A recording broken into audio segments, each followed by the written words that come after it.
¿Damos comienzo a un nuevo comentario bíblico expositivo?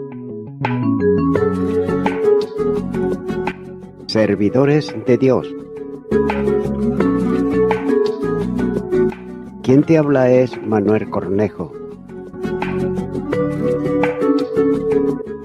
En esta ocasión estaré compartiendo la primera epístola de Pedro, capítulo 2 y versículo 9, donde dice: Mas vosotros sois linaje escogido, real sacerdocio, nación santa, pueblo adquirido por Dios, para que anunciéis las virtudes de aquel que os llamó de las tinieblas a su luz admirable. Comienza diciendo este versículo, mas vosotros. Vemos aquí que nuevamente Pedro establece una comparación entre los incrédulos cuyo destino es de perdición y los creyentes a quienes alcanzan una serie de bendiciones que enumera. En contraste con quienes, por incredulidad, se pierden, los que creen son un tesoro precioso para Dios. A esto se dirige usando el pronombre personal vosotros. Y note que los términos que va a usar para referirse a la posición de los creyentes están tomados de un pasaje del Pentateuco, como señala Deuteronomios capítulo 7 y los versículos 6 al 9, donde dice: Porque tú eres pueblo santo para Jehová tu Dios. Jehová tu Dios te ha escogido para serle un pueblo especial, más que todos los pueblos que están sobre la tierra. No por ser vosotros más que todos los pueblos os ha querido Jehová y os ha escogido, pues vosotros erais el más insignificante de todos los pueblos, sino por cuanto Jehová os amó y quiso guardar el juramento que juró a vuestros padres, os ha sacado Jehová con mano poderosa y os ha rescatado de servidumbre de la mano de Faraón, rey de Egipto. Conoce pues que Jehová, tu Dios, es Dios, Dios fiel que guarda el pacto y la misericordia a los que le aman y guardan sus mandamientos hasta 1000 generaciones. Sigue diciendo este versículo: soy linaje escogido. Note que la primera bendición es que los creyentes son linaje escogido, de otro modo, pueblo de elección. Así había hecho Dios con Israel en la antigüedad, tomando a Abraham de entre todos los hombres de la tierra para formar para sí un pueblo, del que dice: seréis mi especial tesoro sobre todos los pueblos. Éxodo capítulo 19, versículo 5. El término escogido, en relación con Israel, está en las palabras del profeta cuando dice: mi pueblo, mi escogido. Isaías capítulo 43, versículo 20. Y Pedro aplica aquí a la iglesia lo que pertenecía a Israel como pueblo de Dios. No es que sea sustituido por los creyentes de esta dispensación, tengas en cuenta. Entonces el término escogido lo usó antes para referirse a cada uno de los creyentes, por ejemplo, capítulo 1, versículo 2, y a Cristo en el versículo 4. La doctrina de la elección se ha considerado con la brevedad necesaria en el primer capítulo, por lo que no es preciso ahora repetirla aquí. Continúa diciendo este versículo: real sacerdocio. Nótese que además de pueblo escogido, el creyente pertenece a un sacerdocio regio o real, asunto considerado también anteriormente en el versículo 5. Y en esta ocasión el calificativo no es el de santo que usó anteriormente, sino real. Este concepto está tomado también de la porción que correspondía a Israel. Por ejemplo, cuando dice: y vosotros me seréis un reino de sacerdotes y gente santa. Éxodo capítulo 19, versículo 6. Es un sacerdocio que por haber sido elegido está al servicio de quien es rey, de reyes y señor de señores.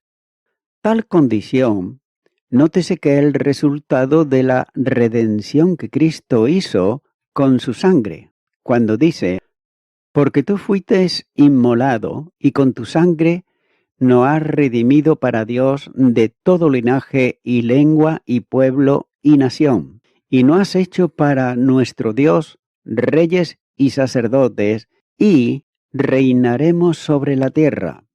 Apocalipsis capítulo 5 versículos 9 y 10. Unidos a Cristo, no solo somos sacerdotes espirituales, sino también reyes, ya que estamos destinados a reinar con Él.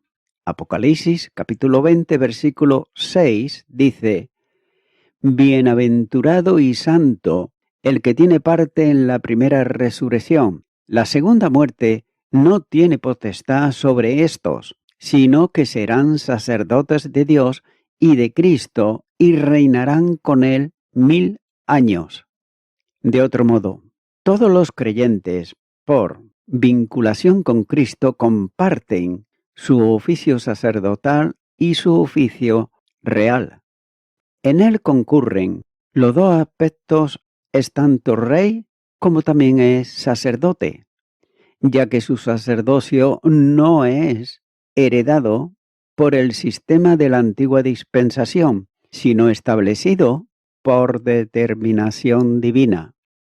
Hebreos, capítulo 3, los versículos 1 y 2, dice, Por tanto, hermanos santos, participantes del llamamiento celestial, considera al apóstol y sumo sacerdote de nuestra profesión, Cristo Jesús, el cual es fiel al que le constituyó, como también lo fue Moisés en toda la casa de Dios. Entonces, como sacerdote se ofreció a sí mismo como el sacrificio definitivo por el pecado. Mateo capítulo 20, versículo 28 dice, Como el Hijo del Hombre no vino para ser servido, sino para servir y para dar su vida en rescate por muchos. Y el Evangelio de Juan, capítulo 1 y versículo 29, dice, El siguiente día vio Juan a Jesús que venía a él y dijo, He aquí el Cordero de Dios que quita el pecado del mundo. Por tanto, si los creyentes están unidos vitalmente e inseparablemente a Él, se convierten en sacerdotes regios, es decir, en real sacerdocio. Sigue diciendo este versículo, nación santa. Nótese que además también los creyentes son nación santa. Y ha de notar que Pedro considera tanto el aspecto individual de cada uno de los creyentes como el colectivo de todos ellos. En este sentido, somos nación santa, y ese fue el propósito divino para Israel. Éxodo capítulo 19, versículo 6, dice, Y vosotros me seréis un reino de sacerdotes y gente santa. Estas son las palabras que dirás a los hijos de Israel. Y no podía ser menos cuando es un pueblo comprado para Dios, santificado por Él y separándolo del mundo. El Evangelio de Juan, capítulo 17 y versículo 16, dice, No son del mundo, como tampoco yo soy del mundo. Y siendo hijos suyos, por adopción en el Hijo, tienen la misión de reflejar al mundo la santidad de Dios. Capítulo 1, versículo 15. Y note que Pedro utiliza aquí el sustantivo que denota la condición de un grupo con identidad distintiva, ya que es un pueblo diferente al resto de los pueblos, porque viven la vida de Dios en ellos.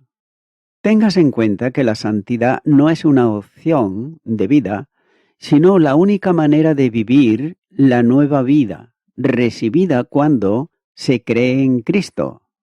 Por la obra de Cristo y también por posición en Él, nos ha sido hecho no solo justificación, sino también santificación.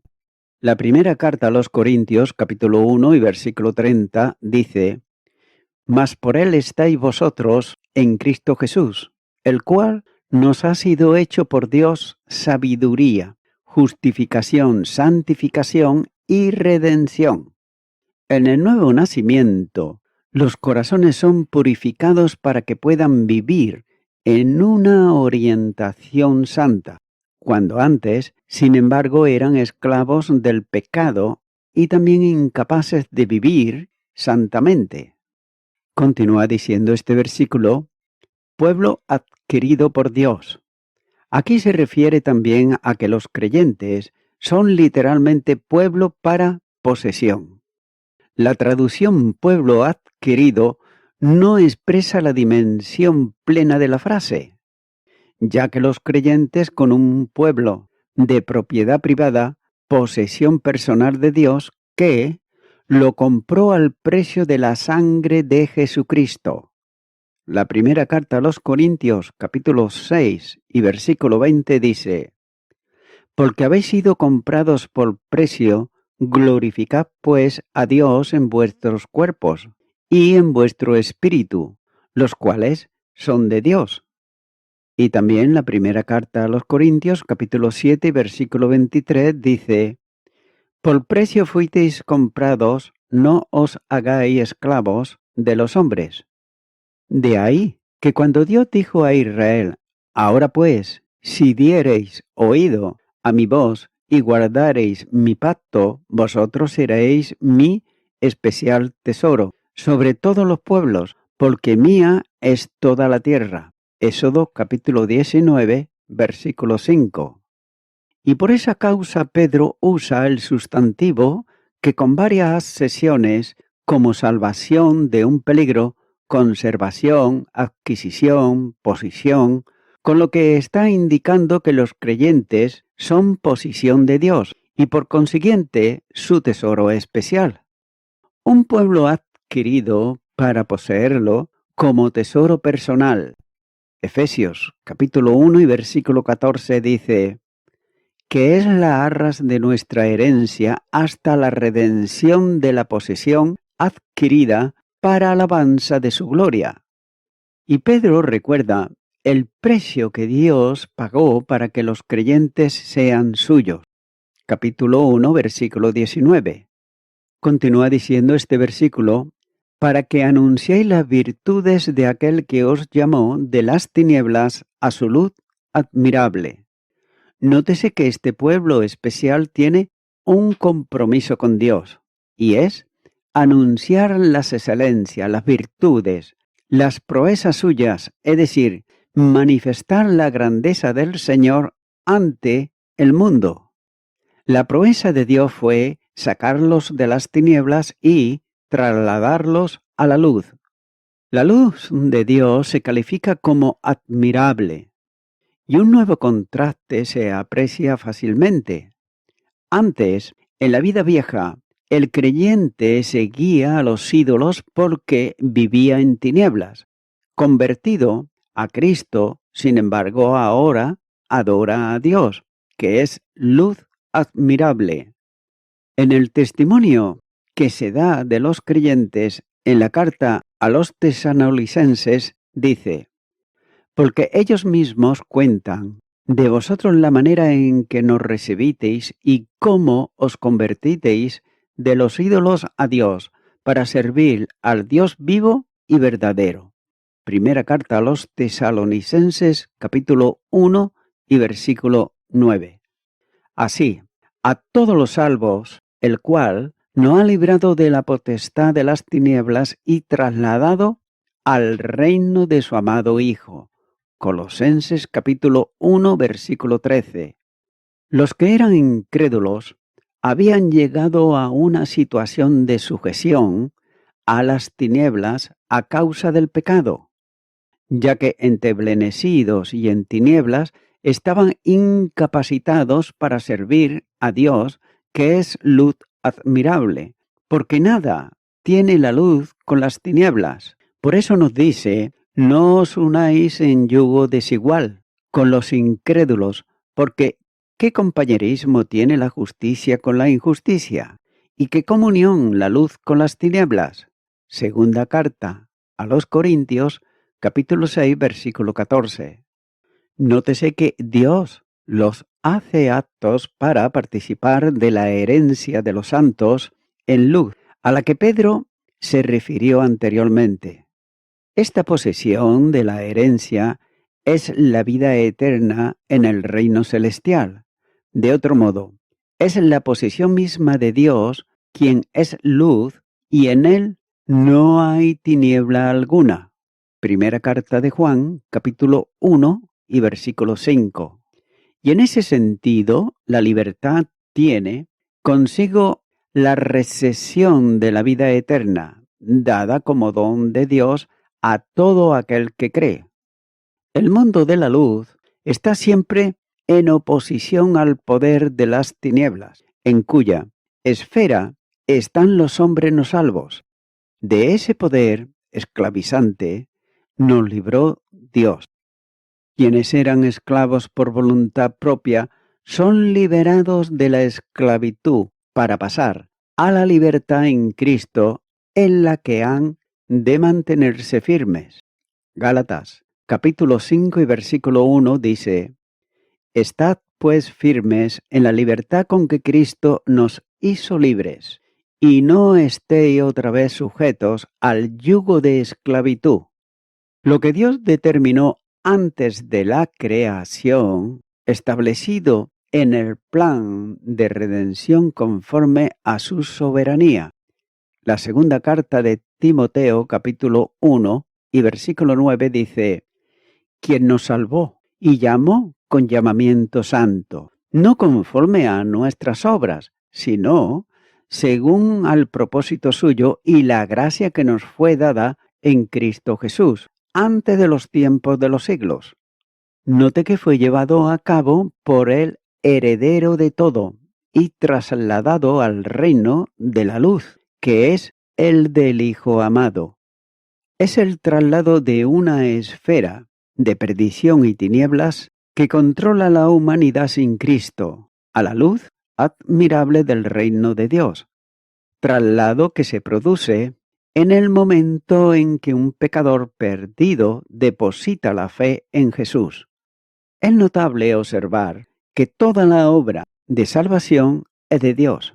Por ejemplo, en Jonás capítulo 2, versículo 9 dice: Mas yo con voz de alabanza te ofreceré sacrificios, pagaré lo que prometí. La salvación es de Jehová, incluyendo la operación del Padre que nos llamó de las tinieblas a su luz admirable. Note que la luz gloriosa de Dios no está para ser disfrutada fuera, sino que se ha hecho realidad en la intimidad de cada cristiano, que es convertido en luz. Porque en otro tiempo erais tinieblas, mas ahora sois luz en el Señor. Andad como hijos de luz. Efesios capítulo 5, versículo 8. La presencia de Cristo en el creyente lo convierte en luz en el Señor, de manera que aquel que dijo: yo soy la luz del mundo, también dice a los suyos: vosotros sois la luz del mundo. Mateo capítulo 5 versículo 14. La lumbre de vida, la luz gloriosa de Dios, es dada a quien sigue a Jesús, ya que la misma palabra de Dios dice: el que me sigue no andará en tinieblas, sino que tendrá la luz de la vida. Juan capítulo 8 versículo 12. Dios establece para este pueblo que sea proclamador de las virtudes en el sentido de la obra poderosa de Dios, que hizo el milagro transformador en todo aquel que cree. No hacen falta palabras para anunciar esta realidad al mundo, ya que la luz simplemente ilumina las tinieblas. La santidad de vida contradice la corrupción mundana de quienes están sin Cristo y por tanto sin Dios y también sin esperanza. Es el Evangelio silencioso del testimonio transformado de los cristianos que habla con más elocuencia que un gran discurso sobre la salvación y la santidad, ya que anunciar el cambio de vida que produce la conversión y el Evangelio de la gracia. Hechos de los Apóstoles, capítulo 26, versículo 18, dice: para que abra sus ojos, para que se conviertan de las tinieblas a la luz y de la potestad de Satanás a Dios, para que reciban por la fe, que es en mí, perdón de pecados y herencia entre los santificados. Y Efesios capítulo 5 versículo 8 nos dice: porque en otro tiempo erais tinieblas, mas ahora sois luz en el Señor, andad como hijos de luz. Y voy concluyendo con esto. El sacerdocio de todos los creyentes, uno de los principios de la Reforma Protestante en reacción al elitismo clerical, que era parte del catolicismo romano en ese momento, fue la afirmación de que todos los cristianos son sacerdotes y por lo tanto pueden interactuar con Dios y representarlo ante el mundo. La primera carta de Pedro, capítulo 2, los versículos 4 al 10, está presentando un lenguaje útil para tal discusión con su mención de los cristianos como sacerdocio real y santo. Capítulo 2, versículos 5 al 9. Pero este texto está hablando comparativamente en lugar de individualista. Además, este pasaje debe de equilibrarse con el capítulo 5 y los versículos 1 al 6 y su discusión sobre los ancianos. De lo contrario, la creencia en el sacerdocio de todos los creyentes puede pervertirse teológicamente si no hay liderazgo del deseo demasiado humano de liberarse de la sumisión a la autoridad, algo que ni Pedro ni los primeros reformadores afirmarían. Amigo y amiga oyente, se nos dice varias cosas. Primero, se está hablando de un linaje escogido. En segundo lugar, de un real sacerdocio. Tercero, de una nación santa. Y cuarto, de un pueblo adquirido por Dios. Jesús, él dijo, en cuanto a sus apóstoles, lo siguiente: no me elegisteis vosotros a mí, sino que yo os elegí a vosotros. Entonces, si Jesús nos llamó, esto quiere decir que somos de Él, que Él cuidará también de nosotros. Por tanto, feliz es la nación cuyo Dios es el Señor. Somos su pueblo y las ovejas de su redil. Ya que Él santificó el pueblo con su sangre, que derramó en la cruz a favor del pecador que viene a Él en arrepentimiento. Es por eso que, mi amigo, mi amiga oyente, si nunca antes le has invitado a Cristo a que venga a tu vida, si nunca antes has venido en arrepentimiento hacia Él, pidiéndole perdón por tus pecados y pidiéndole que venga a tu corazón y te salve, pues ahora tú debes de dar ese primer paso. Y el primer paso es aceptarle en tu corazón y en tu vida. Recuerda que Él ya ha dado el primer paso y tú dirás, ¿cómo lo ha dado? Pues sí, lo ha dado llamándote a través de su palabra. Por ello, ora conmigo esta oración y repite y di: Señor Jesucristo, reconozco que soy una persona pecadora, una persona que he vivido a mi manera, creyendo en una religión y creyendo cosas que no están en tu palabra. Por ello, y por otras muchas cosas, ahora te quiero pedir perdón por todos mis pecados. Me arrepiento de ellos y te recibo a ti, Señor Jesucristo, como mi único y suficiente Salvador. Y te doy gracias. En tu nombre. Amén.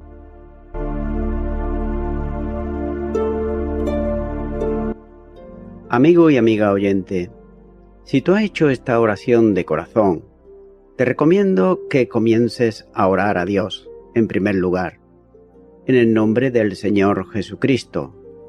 Orar a Dios no es rezar, sino que es hablar con una persona. También te recomiendo que leas la palabra de Dios y lo hagas a diario. Comienza, por ejemplo, con el Nuevo Testamento. Y también, por último, te recomiendo que para que puedas crecer espiritualmente, te congregues en una iglesia cristiano-evangélica, donde se predique, se enseñe y se practique la sana doctrina y la palabra de Dios. Congrégate ahí y con el tiempo podrás crecer espiritualmente y también servir al Señor Jesucristo. Que Dios te bendiga. Y a toda la audiencia, nuevamente ya me estoy despidiendo de todos ustedes y será hasta el próximo programa. Que Dios os bendiga a todos.